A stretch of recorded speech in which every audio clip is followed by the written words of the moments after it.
Deb with Home Cooking is for the birds. Let's just jump right into this. We're going to start off with 1 pound of frozen breakfast sausage, and I'm using turkey. You can use pork sausage if you would like. You could even use Italian sausage in this. And we're going to go ahead and we're going to scramble this. But if you're using turkey sausage, you're going to want to put a half a teaspoon of sage in it. Yes, sage, because it's going to make it taste more like pork sausage. And by the way, if you don't know, I have the alpha-gal syndrome and I am allergic to pork and beef. But that's why I use a lot of turkey in my recipes. Once you put a half a teaspoon of sage in with your sausage, you can mix this in a bowl if you would like to, but I find it so much easier and less dishes to have to wash if you just mix it in your skillet, just like this.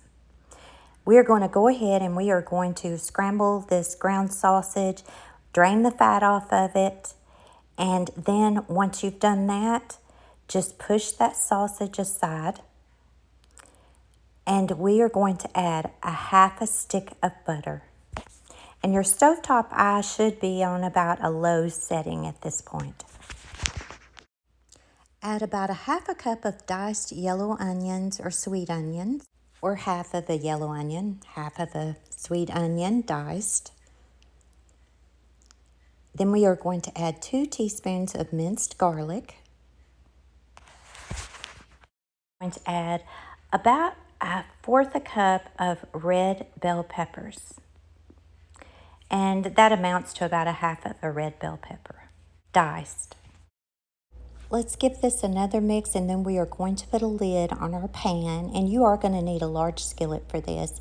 Let this simmer for about 5 minutes to soften up those onions and bell peppers. And then we are going to add 3 heaping tablespoons of flour, and that's self-rising flour. Now let's mix this up until that flour is incorporated into the butter. Add 2 cups of half and half. You could even use heavy cream for this as well. Add a half a teaspoon of Italian seasoning. We're going to blend all those flavors together.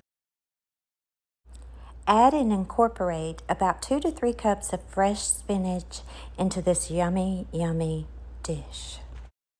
Y'all, this was absolutely delicious. Now let's incorporate 3/4 cup of Parmesan cheese into this.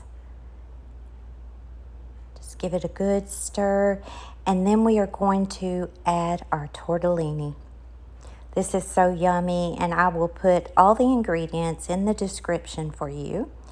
This is cheese tortellini, and I'm just spreading it out. Make sure your stovetop eye or your burner is on simmer. We're going to put a lid on this and let that simmer for about 10 to 15 minutes, just stirring occasionally. Guys, I made this probably about 3 months ago and forgot to share it with you, but I made it with cheese ravioli. My husband and I, well, he absolutely loved it, but I liked the tortellini so much better. And he asked for this dish again. It is one of the best pasta dishes I've had in quite a while. I hope you guys try this out and let me know what you think.